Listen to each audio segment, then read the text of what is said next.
In this video we will be discussing brief about this multi-sim simulation software.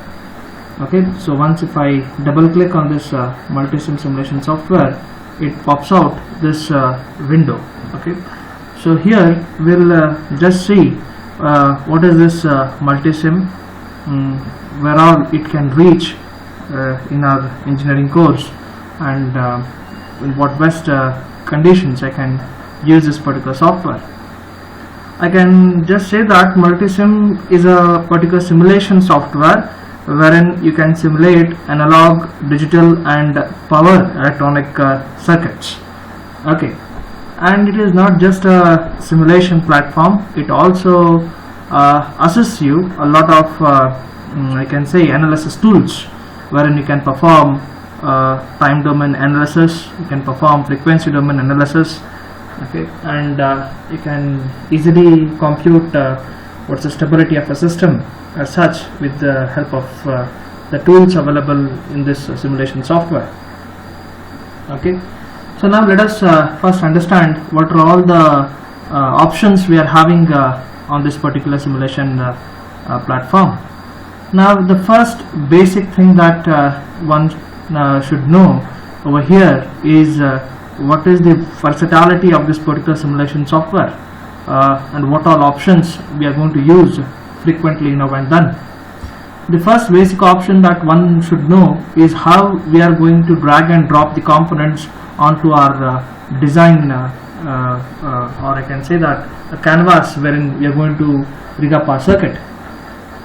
Okay, so the one should know about this option. So if I go to place, here I will get something called as a component. So when I click on this component, so first basically one should take care is the database has to be selected as a master database. So you'll be having three options: master database, corporate database and user database. So out of three it should be a master database. This group, what you want to select, it depends upon your requirements. So let us go through each and every group and understand what all components I can use or what all components are available on this simulation platform. So if I click on this sources, so here you will be getting various kinds of families of sources. So when I click on the power sources, I will be getting these elements or these components. So when I click on this signal voltage sources, then I will be getting these all components. Okay, similarly when I go on clicking on various families, then I will be getting different components of the sources. So fundamentally we will be using these power sources than the other options. Okay, so when I click on AC power, it gives me a single phase voltage signal. Okay, when I click on the DC power, it gives me a battery. So whenever I am simulating any DC circuits, I will be using this option as a DC power. So when I click on this AC power, I will be using this component whenever I want to simulate any AC circuits. So when I click on this ground, so this is a symbol which is essential whether you are simulating an AC circuit or a DC circuit, because a circuit has to be assessed or it has to be computed having certain voltage as a reference voltage. So unless and until a ground is been defined, the circuits cannot be simulated over here. Then however, whenever we are simulating any electrical circuits related to the motor and all, then I'll be using this three-phase delta and three-phase Y connections. So this is a VCC which I'll be using it whenever I'm simulating a transistor or a op amp. So this can be used in order to set the VCC voltage, and this VEE is being used in order to set the negative voltage to the circuit. Okay, so this is what best one should know about the group sources. Now the next group that I'm going to select is basic. So when I click on basic, no doubt I'll be getting n number of families, so out of which the maximum that we're going to use will be, as known to you, it is resistors, capacitors and inductors, right? So let me say that if at all if I want to bring any component onto my canvas, then I need to first click on inductor. Then this is the value of the inductor what is being defined here. So default it is been set as 1 millihenry. So if I say OK, then inductor of 1 millihenry will be brought out on my canvas. Inductor of 1 millihenry will be brought out on my canvas with the default value as 1 millihenry. Okay, so if at all if I don't want the value of inductor as 1 milli, then I can edit it by double clicking on the component and I can set any value. So if I want to say it is 0.1 Henry, then I can say 0.1 Henry and I can say just OK. So the value gets updated. Okay, so it is defining in terms of standard units, standard SI units. Okay, so let me say that I don't want the label as L1. Instead, I just want the label to be as, let me say that L effective. So let me write LEFF. So when I write this and say OK, then you can see here the labeling of this particular component also will be updated. Okay, then let me see what are all the other components available with me in the basic group. So the same is true with respect to a resistor. So default value set is 1K. So when I click OK, then I'll be getting a resistive component onto my circuit. I'll be getting a resistive component onto my circuit. Again, if I want to update the value of this, saying that I don't want 1 kilo ohm, so in that case I can just double click on this and can say this is, let the value be 10 ohms, and I can say this as OK. And I don't want the label as R1, I want the label as RA. Then in that case go to label and say that let this value be RA. So this is how you can build the circuits, or you can drag and drop the components onto a canvas and you can just reconnect them as per your requirements. So we have been to component, we have seen resistor, capacitor, inductor. Okay, one more thing, whenever you people are going to work on with your oscillators, you'll be using a component called as a potentiometer. So if I click on potentiometer, so default the value is 10 ohms. Okay, so you can select around 1 kilo ohm kind of a pot and you can just place it on the canvas. So here you can see here having a slider, so which sets the value of the pot. So as you know, the fundamental concept how we use this component on theoretical basis, same it is going to operate in case of your simulation as well. If I use this terminal and this terminal, then it's a fixed resistor, so it will offer full 1 kilo ohm of resistance. Okay, so in order to use this as a pot, in order to use this as a potentiometer, I have to use either this terminal and this terminal, or this terminal and this terminal. So I should use one end of the resistor, and this wiper terminal, then this is going to behave like a potentiometer. Okay, then let me go back to this component window. So we have interacted on resistor, capacitor, inductor and potentiometer. However, we are having again variable capacitors, variable inductors, etc. So no doubt when you enter into the research field, surely you will be using these components as such. But I do feel with respect to the syllabus of your 18 ECL 48, these components such as resistors, capacitors and inductors is more than sufficient to you along with the potentiometers. Now let me go back to the other components that we'll be using. So we'll be using diodes. Okay, when it comes to rectifications or rectifier circuits using the op-amp, something called as a precision rectifier. So we'll be using this diode, okay, something with specification as 1N4007, where 1N stands for a diode which can handle a current of 1 amperes, and this last digit 7 indicates that it's having a forward voltage drop of 0.7. So if I click on OK, then I'll be getting this component onto my canvas, and I can make the interconnections of the circuit as per my circuit diagram. Now let me say that I have I've known that the components such as diode can be brought out on the canvas and I can just reconnect the circuit. Okay. Then other than this diode, out of these families in this semester we are not going to use any of the components as such. Then I can just go to this transistor family.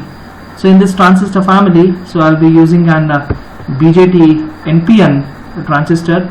BC547 is one of the standards, so I can use this transistor and I can just drop it on my canvas. So wherein I know that this is my collector, base and emitter. It's basically NPN transistor, as current flow or the direction of current flow is indicating the same. So using this transistor we are going to build two different circuits. One is RC phase shift oscillator and one more, it is a Hartley oscillator. So two experiments we are going to build using this component. Let me go ahead. So other than this component of transistor, we are not going to deal with any of the other components defined in this family. So after transistor, a component that actually sets up your syllabi of analog electronics is 741 op amp. So here I need to click on op amp, okay, and in the component I'll be getting a 741 op amp. So when I click on OK, I'll be having my op amp onto my canvas. So wherein we have discussed it in case of a theoretical interaction, that the pin numbers related to the op amp. So pin number 3 speaking a non-inverting input terminal, pin number 2 speaking an inverting input terminal, pin number 4 is minus VEE, pin number 7 is plus VCC, and next is pin number 1 and 5. It is talking about offset null, and pin number 6 is my output terminal. Okay, so having this background, so normally we will be not using pin number 1 and 5. We assume that its offset is 0, and we'll be using other terminals as per our circuit requirements. Okay, then after this op amp, I do feel that we are almost on the verge wherein we can say that we can build any of some circuits and understand how to build a circuit on this multisim simulation software. So if you want, I can just show you how is your VCC as well as VEE. So if I click on VCC and if I say OK, so I'll get this terminal. Okay, and if I want a negative supply, I should click on VEE and I should say OK. So now let me say that if I double click on this, so this is labeled as VCC, its value is 5 volts. So this is known in order to produce a positive voltage of a value 5 volts. So this can be adjusted to any value. So let me say 12 volts. So now this is positive 12 volts. VEE is known to deliver a negative voltage. So if I double click on this, so its reference description is VEE, and its value is found to be as minus 5, which can be adjusted to even minus 12 as well.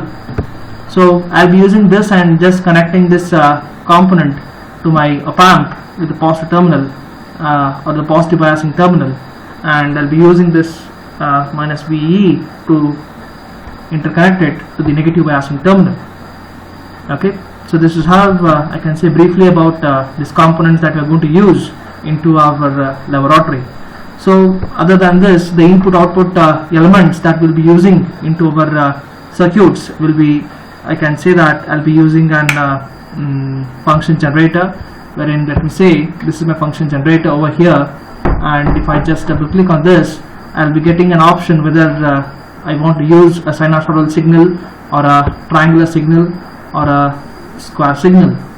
So for any of the signals, when it comes to sinusoidal, so I should be able to say what's the frequency of my signal. So this allows me in order to increase or decrease, or I can even edit it as per my requirement. So this allows me to set the SI unit, or I can say that the multiplier for the frequency. So this can be in terms of hertz or kilohertz or megahertz, so depending upon my requirements. So this allows me to set the amplitude.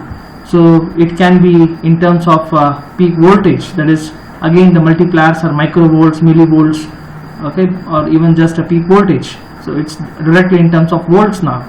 So this can be something 10 volts or 2 volts or 1 volt, so depending upon my requirement. So if you want to add some offset intentionally into the source, default we expect that offset in the source should be 0, but sometimes you would like to create a fault and analyze whether the circuit is able to recognize and eliminate the fault in the circuit. So in that case, in order to introduce the offset, so this is an option being provided to you so that you can create an offset in the system and think of eliminating it with the help of some electronic circuits. Okay. So when it comes to a triangle signal, almost similar such options are being defined for this triangular signal. The only change when it comes to this particular square signal is the concept of a duty cycle, wherein it decides what's the on time of a signal. So since normally this will be used in order to produce a triggering pulse to the controlled components such as your SCR, IGBT, MOSFETs, etc. So this is a duty cycle which plays a role in order to control the on time of the pulse signal. Then along with this you are having 3 terminals over here. So this gives you the positive voltage with respect to the ground, and if at all if you want a negative voltage, then you will be getting it from this terminal with respect to this ground. So if you want a positive voltage, you will be using these 2 terminals. If you are going to use a negative voltage, which you are in case of a monostable multi-vibrator, so at that time, in order to produce a negative pulse, it will be using this negative terminal and this ground. Okay, now the one more last component that is important for us, without which analysis cannot be done, is our I can say that oscilloscope. So if I click on this oscilloscope, so I am having 2 channels, channel A and channel B, which is more than sufficient for me to read what is my input signal and what is my output signal. However, a user has flexibility to choose which channel has to work like an input channel and which channel has to work like an output channel. So if I double click on this, so as I have not connected in circuits and my circuits are not been simulated, here you are able to get it as a I can say a black window. But if at all if you are going to simulate a circuit, you can see a good swing of signals moving around, and here you are having an option in order to identify what is the time period or the instant T1 where your cursor is available. So you will be having 2 cursors, T1 and T2. So it will allow you to identify at what instant T1 is there, at what instant T2 is there. So you can even compute. Default it gives you the value of T2 minus T1. So the data of frequency can be computed as and when it is required. So this gives me the setting in order to make the time per division to be set. With the help of this, I can increase it or decrease it. Similarly, this is channel A and channel B outputs. So if I click on AC, it means I am reading an AC signal. So if I click on this 0, it means I am not reading any signal from channel A. So if I click on DC, it means the signal what I am reading is a DC signal. It's a DC signal. Okay, so as you know that if at all if it is a DC signal and if you keep it as AC, then some offset will be there onto your signal. But when I press a DC signal, then it will be on your ground. Similarly, the same options are true with respect to your channel B as well. So I will be using this reverse, as you can see over here that this is a black window. So if at all if I click on reverse when the circuits are simulating, so at that time I'll be having a background as a white, and we are having options in order to change the colors of the simulation outputs, what we are going to get it onto our oscilloscopes. Okay, so this is, I could say that maximum thing that we are going to use into our laboratory this time. Okay, fine, thank you.